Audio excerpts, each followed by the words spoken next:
दोस्तों, general studies academy के दूसरे वीडियो में आपका स्वागत है। यह संविधान निर्माण भाग 2 है। आप इससे पहले भारतीय संविधान संबंधित संविधान निर्माण भाग 1 देख चुके हैं। अब जहां तक हम लोग कल देखा था उसके आगे की जर्नी शुरू करते हैं।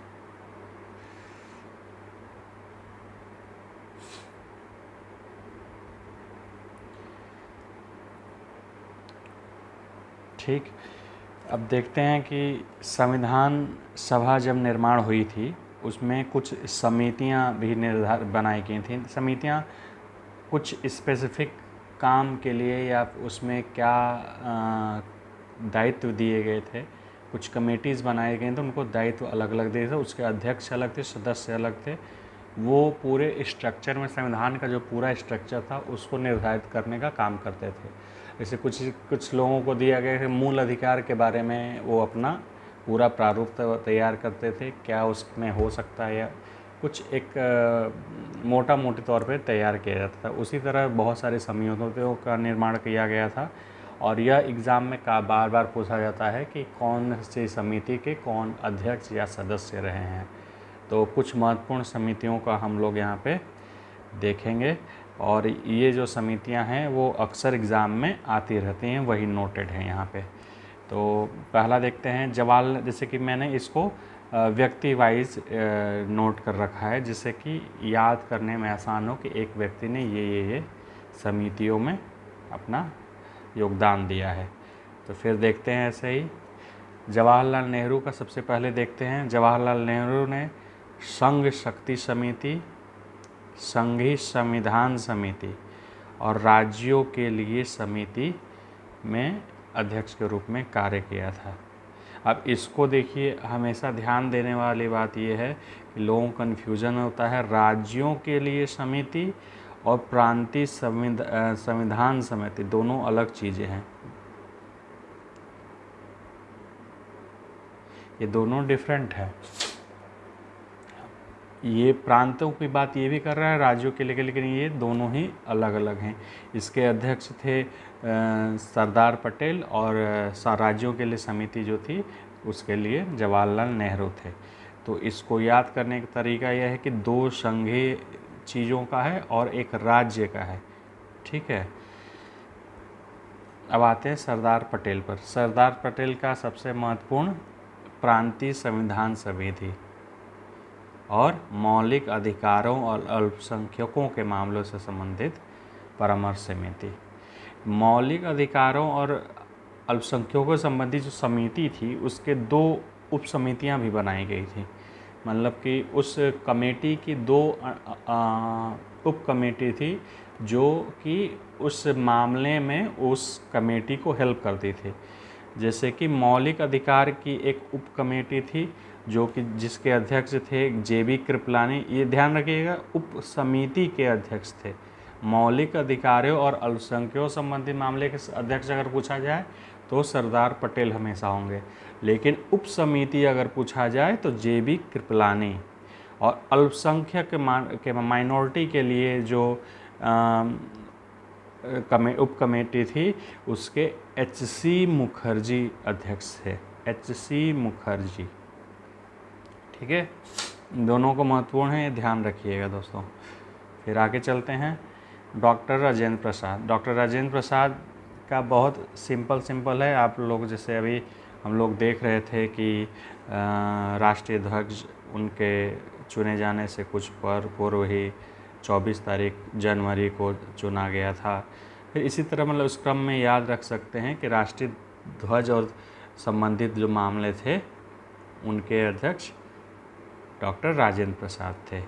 प्रक्रिया नियम समिति, जो प्रक्रियाएं होंगी उसके लिए जो कमेटी बनती और संचालन, ये मूलतः जो भी ये दोनों हैं ये संविधान सभा से संबंधित मूलतः कमेटी हैं।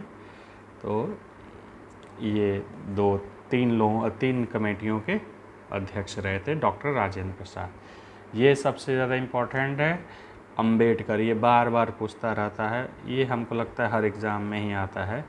प्रारूप समिति के अध्यक्ष कौन हैं?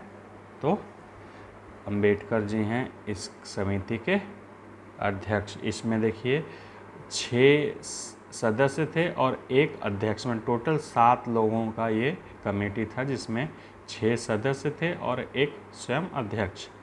इसका डिटेल पहले हम लोग देख लेते हैं, उसके बाद फिर से वापस आते हैं।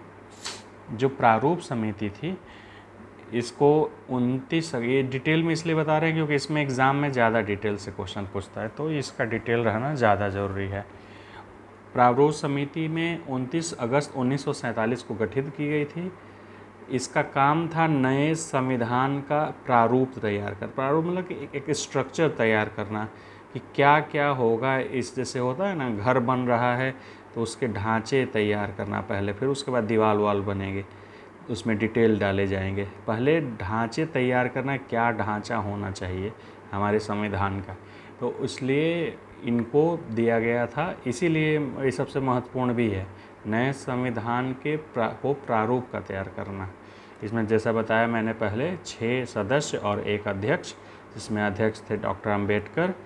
इनके सदस्यों को भी एक बार ध्यान से देखना, क्योंकि ऑप्शन में एक चेंज करके जाता रहता है। ऐसा नहीं होता कि बहुत लोगों को जैसे कि पूछ देगा इसमें से कौन से नहीं है, 4 ऑप्शन दे देगा ABCD, इसमें से पूछेगा कौन से नहीं हैं। ऐसा जल्दी नहीं आता है कि कौन है, जैसे कि कौन है पूछने का मतलब है कि 4 अननोन होंगे, या इसमें से 4 लोग नहीं हों, 3 लोग नहीं होंगे, 1 लोग होंगे, तो टफ हो जाता है ऑप्शन। तो ऑप्शन को चूँकि इतने 6 सदस्य थे, 6 सदस्यों को देखते हुए हमको लगता है ऑप्शन बहुत टफ नहीं बनाया जाता इसका। तो इसमें ध्यान ये बस रखना है कि कौन लोग थे, बस नाम सुनने में आने पर लगना चाहिए हाँ हाँ ये नाम था।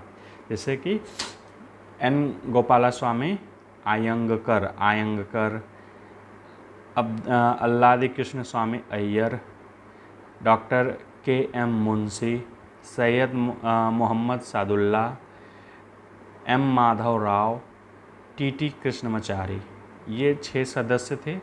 आपको ज़्यादातर जो भी क्वेश्चन आएंगे ऐसे आएंगे कि इन चारों में ऑप्शन में से कौन सा व्यक्ति प्रारूप समिति का सदस्य नहीं था।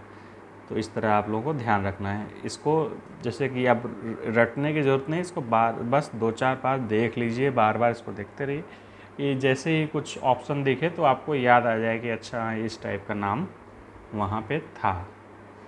ठीक है, फिर वापस चलते हैं समिति का और जो बचे हुए हैं। GV मावलंकर, देखिए ये अलग से पूछा हुआ क्वेश्चन है। संविधान सभा के कार्यों संबंधी कमेटी, देखिए इसको इससे नहीं कंफ्यूज करना है। एक प्रक्रिया नियम समिति है, प्रोसेस के लिए है, और इसका ये है संविधान कार्यों के क्या कार्य होंगे इसके लिए कमेटी है। तो GV मावलंकर एक कार्यों के लिए समिति के लिए हैं, और प्रक्रिया प्रोसेस क्या होगा इसके लिए राजेंद्र प्रसाद हैं। इन दोनों को, इसमें यही बस ध्यान देने वाली बात है इस कमेटीज़ वाले में कि कन्फ्यूज़न बहुत होता है कि कौन थे, ये थे, ये वो थे। तो इसका बस एक ही उपाय है कि इसको बार बार रिवाइज करते रहें, और इससे ज़्यादा कुछ करने की ज़रूरत नहीं है। अब देखिए इससे संबंधित 2-4 वन लाइनर हैं जो इम्पोर्टेंट हैं। संविधान सभा का जो सिंबल था वो हाथी बनाया गया था। हाथी याद रखिएगा, मैं बना दे रहा हूँ, आपको याद रहेगा। हाथी प्रतीक के रूप में, एक मुहर के रूप में यूज किया गया था, हाथी का चिन्ह।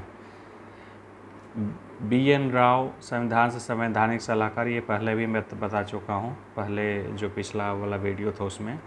HBR अयंकर सचिव, ये सारी चीज़ों मैं पहले भी बताया हूँ, बस इसको वन लाइनर में मैंने लिख रखा है कि जिससे रिवाइज करने में जल्दी जल्दी रिवाइज हो सके। HBR अयंकर सचिव थे संविधान सभा के। पहली निर्वाचित संसद मई 1952 में बनी थी। अब देखिए इसमें मैंने एक वन लाइनर ये भी लगा, मैंने जैसे बताया कि 1940 से लेके 1947 तक के जो भी क्रम रहे हैं, टाइमलाइन रही हैं, उनको ध्यान ज़रूर रखना है, क्योंकि इसमें से क्वेश्चन बहुत बनते हैं। हमको लगता है कि हर एग्ज़ाम में 1-2 क्वेश्चन तो रहते हैं, इसमें ज़्यादा क्वेश्चन भी बन सकते हैं, क्योंकि इसका टाइमलाइन लोगों को कंफ्यूज करता है हमेशा। तो एक 3 जून का है, माउंट बैजन की योजना है, 3 जून की योजना भी कहते हैं। इसका पहली बार आया स्वतंत्रता से पहले। फिर उसके बाद 18 जुलाई 1947 को ब्रिटिश संसद के द्वारा पास किया गया था 1947 एक्ट को, और ये 15 अगस्त 1947 को लागू हुआ था। इस अधिनियम के आने से पहले एक बार मतलब कि 3 जून को ये योजना बनी थी, इसलिए 3 जून की योजना भी इसको कहा जाता है 1947 एक्ट को, जो कि 18 जुलाई 1947 को ब्रिटिश संसद द्वारा पास किया गया था। इसकी बहुत ज़रूरत नहीं, मैंने ज़्यादा ही कुछ डिटेल लिख दिया है इसमें। ये लॉर्ड्स में कब हुआ, कॉमन सभा में कब हुआ। जैसे लॉर्ड्स और कॉमन सभा, जैसे कि यहाँ का upper house and lower house है, लोकसभा और राज्यसभा, वैसे ही लॉर्ड्स वहाँ पे राज्यसभा के, भारत के राज्यसभा से आप मिला सकते हैं। राज्यसभा जो है लॉर्ड्स, और कॉमन जैसे कि यहाँ पे लोकसभा, लोक से समझ सकते हैं लोगों की सभा है, तो कॉमन मैन का, तो इसको आप लोकसभा से डिनोट कर सकते हैं। वहीं की संसदीय व्यवस्था हमारे यहाँ चलती है ब्रिटेन की, तो उसी के हिसाब से नाम आपको ध्यान रहना चाहिए। देखिए, अगर हमारा वीडियो आपको पसंद आता है तो लाइक सब्सक्राइब ज़रूर करें। चैनल का कुछ समस्या हो, कुछ प्रॉब्लम हो, या कुछ नोट्स चाहिए, इससे संबंधित कोई क्वेरी हो, तो आप ज़रूर कमेंट बॉक्स में कमेंट करें और कुछ न कुछ हमें राय ज़रूर दें। अभी देखिए, मैं नया बिल्कुल इस वीडियो बनाने प्रक्रिया में, तो कोई भी गलती हो तो उसको क्षमा करें, ज़रूर बताएं कि क्या गलती हो रही है, मैं उसको ज़रूर सुधार करूँगा अगले वीडियो में। जब ये क्वेश्चन भी कई बार आता है कि जब संविधान को अपनाया गया था वेरी फर्स्ट टाइम 26 नवंबर 1949 अंगीकृत आत्मर्पित किया गया था, तो उस समय संविधान में कितने भाग, अनुसूचियाँ और अनुच्छेद थे। तो इसको याद रखना है कि ये क्वेश्चन बार बार आता है। 395 आर्टिकल्स, 8 अनुसूचियाँ और 22 भागों में ये बटा हुआ था। ठीक है, 395 अनुच्छेद, 8 अनुसूचियाँ और 22 भाग, ये 3 चीज़ें याद रखनी है, क्योंकि हमेशा क्वेश्चन आता रहता है। ये जो भी मैं इस नोट्स में है, बहुत सारे क्वेश्चन आएंगे इससे। आप बहुत सारे क्या, मैं गारंटी कर रहा हूँ कि इससे सारे आपके पॉलिटी के क्वेश्चन हो जाएंगे जो मैं नोट्स दे रहा हूँ। इससे ज़्यादा कुछ नहीं है, आपको बस इसी को बार बार पढ़ लेना। बहुत ज़्यादा के चक्कर में पढ़ेंगे, टाइम वेस्ट आपका होगा, इससे काम आपका बन जाएगा। प्रस्तावना को, प्रिएम्बल जो प्रस्तावना है, इसको सबसे लास्ट में, मतलब संविधान सभा के लागू होने के बाद इसको लागू किया गया था, ये पहले से ही नहीं था। प्रस्तावना आपको पिछले वीडियो में बता चुके हैं कि किस पे आधारित था। ज़रूर कमेंट बॉक्स में बताइए कि प्रस्तावना किस चीज़ पे आधारित था। तो देखिए दोस्तों, आज से ये संविधान सभा गठन के सारे जो चीज़ें हैं ये समाप्त हो रही हैं। अब इसके बाद अगला पार्ट मैं पॉलिटी से अगले टॉपिक पे कुछ ना कुछ दूंगा। इस तरह धीरे धीरे मैं करके सारे टॉपिक्स को कवर करूंगा। तो चैनल को सब्सक्राइब कर लीजिए प्लीज़। अभी नया चैनल है हमारा, ज़रूर ग्रो करेगा, आप लोगों का सहयोग मिलेगा तो लाइक करें। अगर वीडियो को पसंद आ रहा है, अगर कुछ प्रॉब्लम हो तो कमेंट करें, इसको बताएं क्या प्रॉब्लम है, और अपने दोस्तों के साथ शेयर ज़रूर करें। Thank you, take care.